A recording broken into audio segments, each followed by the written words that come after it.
Hello. It is Friday, June 6th, 2025. Um, we're crossing the 2 year mark on pad stats existing and us working on it. I haven't done one of these in a while, mostly because I've just been working night and day, um, working as hard as we can to get everything done. And it's been good. It's been a couple ups and downs over the last few months. I've had some trouble believing. Maybe believing is the right word. My belief has come and gone a bit.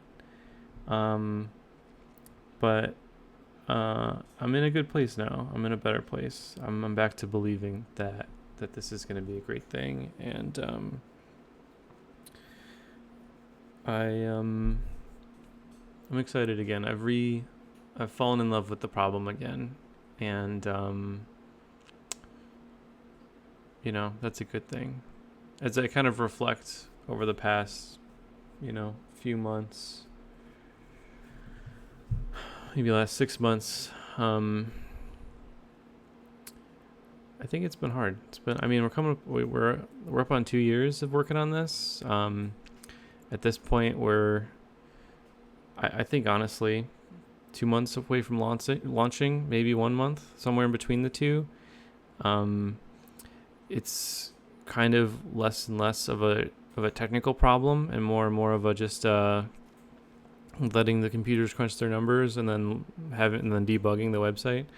Um,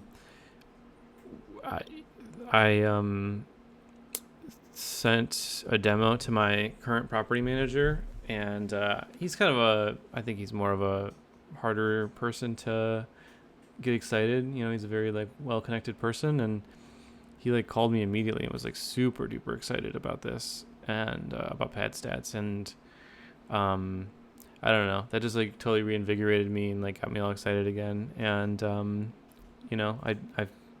feel very strongly again that we're gonna take over the world with this. But yeah, it's definitely been a long road. You kind of have these blips where you're super excited, and then you have blips where you're like, why am I doing this? And I really just tried to stay just working every day, no matter what, even if I really didn't feel like it. And I don't know what else to do. That's the way to be great. That's the way to change. That's the way to finish things. Is you're not motivated to do it quite often, and you just got to keep powering through it. I do think there's been points in the last few months that, as I look back, I don't know. It's been hard. It's super hard to prioritize, my family and, time with my kids and time with time with my wife, time with my friends. It's been really difficult to kind of keep it all together. I think I'm finally in a good place with everything and everybody. I think I got over a lot of the big humps of very intricate, detailed programming that needed to get done. And so I think we got a lot of the bigger stuff out of the way, that I can kind of have a little bit more flexibility in my life. But it was definitely a big slog for a long time of I'm getting chills just thinking about it. Just getting through all this stuff and getting everything programmed so that it would work. And there's been so many iterations, and I've had to redo things so many times. We have millions and millions of files and billions of images, and it's taken months and months and months to have all these computers crunch all those numbers, and we're not even done. We're 95% of the way done with the whole project of building the process. I think I still have 6 months of data for sold properties to go through, which might take a few months. But a lot of the code's built, so I'm always worried that there's gonna be problems, but I'm kind of not anticipating them as much anymore. They could always happen, but pretty much all of our rental stuff is like totally on autopilot now. Like anytime we're trying to fetch data for rentals or clean it or put it in our database or anything like that, it's like 99% on autopilot now, and that's like pretty great. I started adding like other stuff to the map, like opportunity zones and storm surge stuff, and I'm now starting to like take off my like programming hat and put on my marketing hat, which is its own transition of like how you think about things, how you spend your time, ROI, and everything. And I don't know how to do it. I'm just gonna like do my best impression of everyone else and try to beat them. I did create a pretty decent way to like build blogs pretty autonomously with just very little input from us humans. So I think that'll be good, so I can kind of get those out pretty quickly. We're working on how to start creating content for our channels and everything. So that'll start going out. We put up a wait list, we're starting to grab people for the wait list to join. And then right now I'm like working through our cold email process and trying to make that autonomous so that it'll be a formal, world-class like drip campaign for everybody.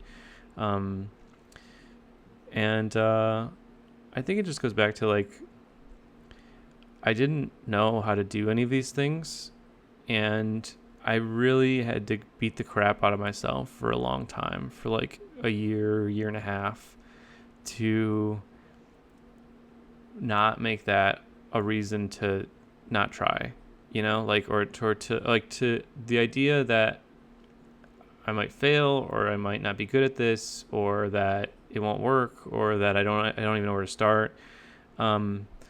I've totally like, I mean, it always can come back, I guess, but I feel like at this point I'm like, I've totally lost that fear, dread. Like I get excited finding new problems to learn about. I'm not like overwhelmingly confident that I'll solve them immediately, but I'm pretty confident I'll find a way in the first like week or two of working on them, and so it's all, I think life's about just like expanding your time horizons on some things, expanding your level of frustration you're willing to endure, and also just like don't beat yourself up the whole time. Like if it's hard for you, it's hard for everybody, and if it's hard for everybody, that's hard, and that means it's good to work on, because it means no one else is just doing it easily, and that makes it valuable, and that's how you bring value into the world, and you make things better for people as you work on hard things that don't come easy to you. And on one side, they do get a lot easier, they come more naturally to you as you get used to doing that. But AI obviously has been like a huge breakthrough, game changer, because you just like get so much done so much faster, and it's so simple. It just spells it out for you half the time. So I'm just, but I'm really proud of myself that I've stuck with this long. We've gotten it this far, and I'm just pumped to launch. I don't really know what's gonna happen, but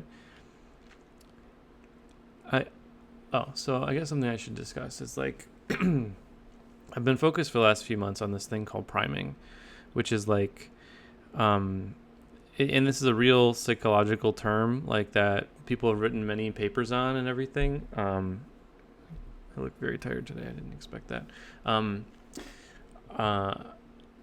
Priming is effectively like, this is the story, right?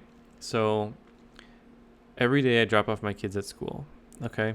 Every day I have 12 minutes, 14 minutes in the car on the way home from school to do something, while I'm driving. I either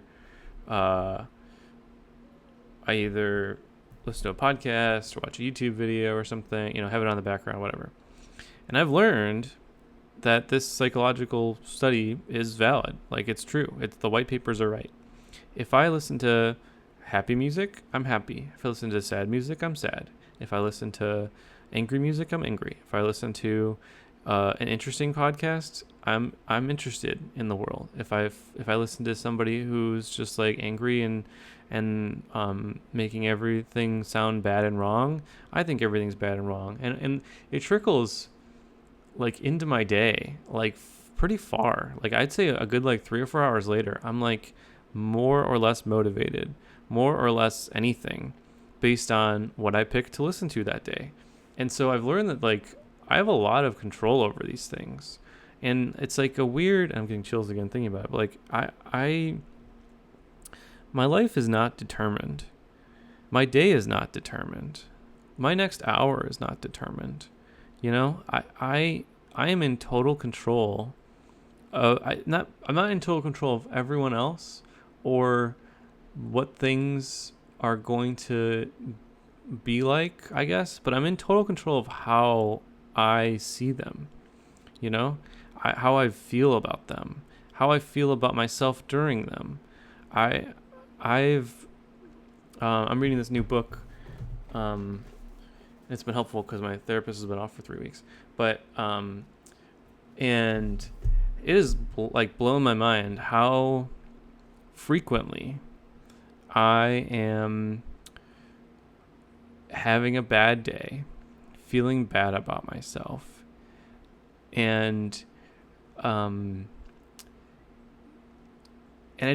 when I really and there's a thing in like in my therapy that I talk about a lot, which is like I'm putting myself in a glass bubble, but I forgot that I put myself there, and the glass bubble is I'm unhappy, things are bad, things are wrong, like whatever. I wish things were this way, they're not that way, like whatever. But the problem with like doing that is like you kind of do it one time, a few times, whatever. You build this habit of like thinking that the world is a certain way, and then you kind of forget that like I kind of am in control of my world being that way. And so anyways, the book's kind of helped me to like, I posted this above my desk. These are the 5 things that when I'm having a bad day, I'm doing one of these 5 things. And I can't really explain to you why I do these things, or like what the point of them is, or like why my brain thinks my life would be better if I did one, or that my default solution to any problem is to do one of these 5 things. If I have a conflict with a person, if I don't do something as quickly, it's usually interpersonal things. But I'm so anti-conflict. I'm so worried about conflict and relationships and being ostracized that I do all of these 5 things the second my anxiety kicks in about the person, about the relationship, even about things that happened years ago. I could have a great relationship with a person that I've known for 20 years. I can have amazing moments with them. I could have almost no conflict our entire relationship, and still I will exhibit all of these behaviors anytime, despite not even speaking. If I gotta speak to them for a year, I'll recall a thing that we did that one time, and even if it was the best thing, I'll still find a way to feel guilty about it. And I don't even know why or what the point of that is. Like, but I put myself into this corner where I should feel guilty about it. Like, I keep searching for something to feel guilty about. And this is the priming thing too, because it's all circular. When I build up the bad habit to do that, what I'm doing is I'm feeling guilty about something I shouldn't feel guilty about, a very normal thing or a very positive thing that still is great. And I feel guilty about the thing. This is what I've done for the last, 20 years. And then what do? I have an internal debate on if I should do something about that guilt. Should I apologize to this person about nothing? Should I try to overwhelm them with positivity or something as a result? Should I try to do something different? All the things. Should I do anything different as a result of all this? And then I usually eventually do something. I eventually send them a nice note, say, hey, I miss you or something, or I actually do apologize for the thing that happened 50 years ago, or that they don't even remember or care about at all, or I decide not to, but the next time I see them, I should be extra positive or something like I'm making all these plans to avoid this guilt or to work through this guilt that I have. And then what happens is when I actually talk to this person, or maybe it's my wife, I actually see her at the end of the day, we actually get to talk. I am bringing this guilt into the relationship. Okay? And in doing so, from her perspective, or from anybody's perspective, they go, I don't think what he's talking about is a thing, but he's so guilty. He feels so guilty that maybe it is wrong and bad and he shouldn't have done that. And so I'm priming all the relationships in my life to think about me in a negative context and to think about like my actions as being wrong and bad and worse than they actually are, or that anything actually is. And I'm effectively like making all my relationships judge me harsher.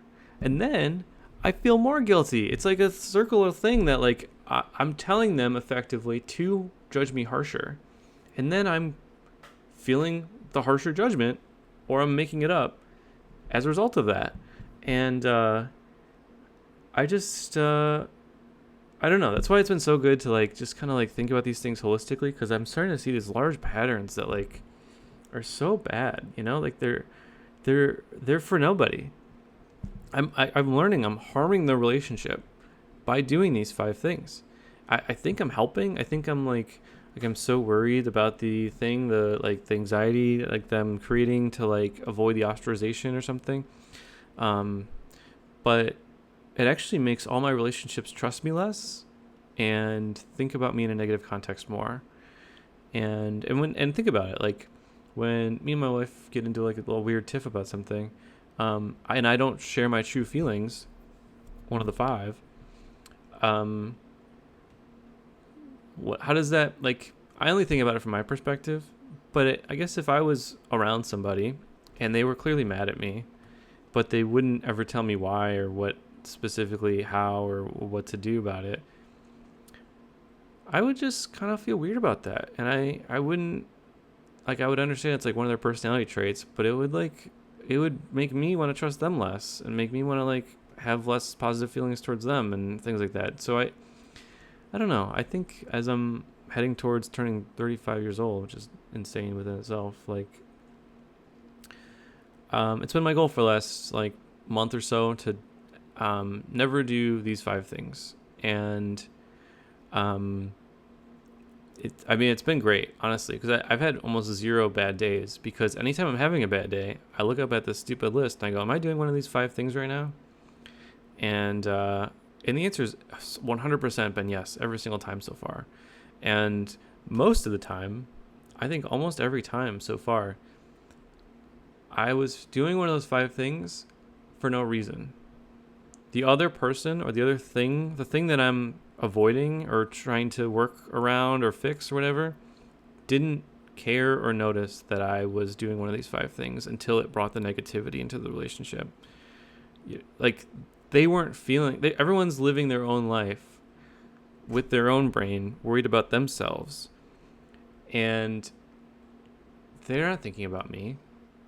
They're not judging me. They're judging themselves, and I'm judging me so hard that I'm making them think about me. And the only way to do that is to do it in a negative context.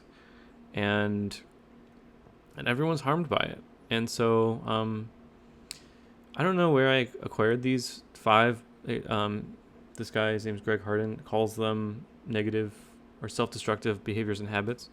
I don't know where I acquired these from. I'm going to show them to my dad, actually. I think my dad's going to get a kick out of them because I think he does some of these too. So I think I acquired some from him. Some of it's like Catholic guilt too, I think, for some reason. But I don't know. I found it very interesting that my relationships are better the less guilty I am. And the more I share my true feelings, and the less I act inferior, because it creates a negative dynamic in the relationship. It makes the other person primed to think less or worse of me. And I think ultimately what everything comes down to is I just want to be this amazing person for my kids. And I don't want to give them any of these bad habits. And I know it's inevitable at a lot of levels. Like they're going to copy me, and they're going to copy a lot of people, and they're going to get their own good and bads from everything.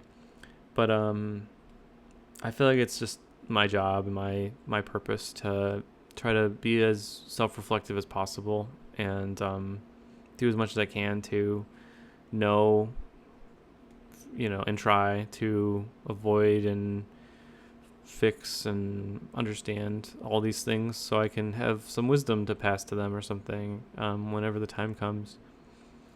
But I I don't know. It's been a whirlwind to start seeing that. And honestly, some of the relationships in my life that were not bad, they were good, are like so much better now. Like it just feels like there's like I didn't realize I was putting this large boulder in between us, by doing these things. I was just like putting this thing in between us and like saying I'm doing this for us, and the other person's like, are you? Is this better? Like, did you really think about it? It sounds like you just have your own shit and you like need to figure that out. Like this doesn't feel like the best person in the world doesn't need to do this. So what is so great about it? And I there was a point in my therapy about 3 or 4 years in when I had made a big breakthrough, which was that like it took me a long time. Like I was raised in a family that was like, there's a lot of times where my mom would be very like superficial to people, and that like really rubbed me the wrong way. And I was like, vowed at, whatever, 12 or 13 that I would never like be fake. And I would always like say what I feel or act how I feel. But then my dad's anti-conflict nature like rubbed that the wrong way. And so what I ended up doing was just like say nothing, be nothing, do nothing. I'd just be a gray rock all day. Like if like I can be sad and depressed or whatever, and I'll be that way. And I'm not gonna like, if you say hi to me, I'm just gonna not say hi to you back because I don't want to. I don't feel like it. I don't, all these things. And that was kind of my whatever. Maybe that was just teenage grunge years, maybe not. But it took me like 3 or 4 years of therapy to realize that like when I act like that, I'm priming the other person. I'm making the other person's day worse because they take that negativity into their next relationship or their next meeting or their next thing. And I never thought of it that way. I never understood that I had impact on anybody. I never understood that I could actually make someone's day better or worse with just my energy and attitude. Even if I say nothing about them to them, I'm still just being me. Like being me could make everyone's day worse if being me was a downer. And when I finally figured that out, and once again, that was another glass bubble I was putting myself in without realizing it. It was like an epiphany. I was like, wait, you're telling me that if someone says hi to me and I don't say hi back, they have a worse day? And she was like, probably, yeah. And I was like, you're telling me that if someone, goes to give me a high five and I say no, that they're going to have a worse day? And I'm like, and then she was like, yeah, probably. And then I was like, well, I don't want that. I want everyone to have a great day. I don't want my bad day to change anyone else's day. And if I could change anyone's day, if I'm forced to change anyone's day now because my actions change their day involuntarily, then I might as well try to have them have a good day. And I feel like that's a better use of my life than anything else. And so that was a big breakthrough for me, and I woke up a lot that after that, and it kept unraveling. I was like, I can't believe I do this because that makes everyone's days worse. I can't believe I do this because that makes everyone's days worse and worse and worse. And anyways, and I feel like this is a different version of that, learning these 5 things, is that I didn't realize that in relationships, when I act inferior, I cling to my depression, I give up without trying, I'm always feeling guilty, I'm never sharing my true feelings, that the same thing's happening. I'm making the relationship worse, including the relationship with myself. I'm making all of these relationships worse by having this bad habit. The same bad habit that makes me like pick out my eyebrows, and the same bad habit that makes me want to drink too much or eat too much or stay up too late or not exercise, or all these, or judge others, or all these bad things that I'm trying to really minimize or remove. I didn't realize that these levers that I pull when I'm feeling bad have such a trickle down effect into all my relationships, and make other people's lives worse, and makes my life worse, life with them worse, my relationships worse with them. And like I said, honestly, the more I just keep staring at this list and say, am I doing one of these 5 things right now, the more my life has gotten so much better. And I feel like it's a big step forward. I really want to hold on to this. So I printed them out and put them on the wall, and I just put them right above my camera so I can just look at them all day and say, am I doing one of these things? Especially when I don't feel good. It's like, I don't feel good right now. I feel bad. Which one am I doing? That's the best question. It's not like, am I doing? It's like, which one am I doing? Because it's one of them. And maybe there'll be more that gets added to the list. But there's a whole list in the book. There's 30 of them, and these are the 5 that really stood out to me. Is these are the ones I do. So, but I gotta get back to work. But overall positive. I think I lost something in the middle there for a couple months. I'm excited. I'm reinvigorated to be a parent, to be excited to spend time with my kids. Not that I wasn't, but I think I was just not. I was kind of mailed in for the last 2 months, and I feel bad about that. But I'm not gonna feel guilty about it. I'm just gonna feel like that was a humanness in me that I'm gonna just work on. But yeah, no, this is good. I'm pretty excited. I think I'm very nervous for the next few months, because I have to move. We're moving to Atlanta pretty soon, and changing schools and everything. And we're in the process of buying a house right now, and that's stressful. And we bought a house sight unseen. It's we're doing all the things, all the craziness. But ironically, that's not the stuff that's overwhelming me. That feels like I can only control the things I can control, and some of these things I can't control. So whatever, I'm not gonna worry about them. But yeah, it's been a whirlwind, and but I'm excited to launch. It's gonna be fun. It's gonna be fun. It's gonna be fun failing. It's gonna be fun learning what works, what doesn't work, trying again. It's gonna be fun racking my brain how to better get people's attention, and cold email. I don't know. I don't know much about all this stuff, but I'm gonna make it a world-class product, make it a world-class campaign, and we'll see. But I think that's it. The only thing I can do last is to shout out to my 1 subscriber, Ramel. Thank you so much, man. You're awesome. All right. See you guys.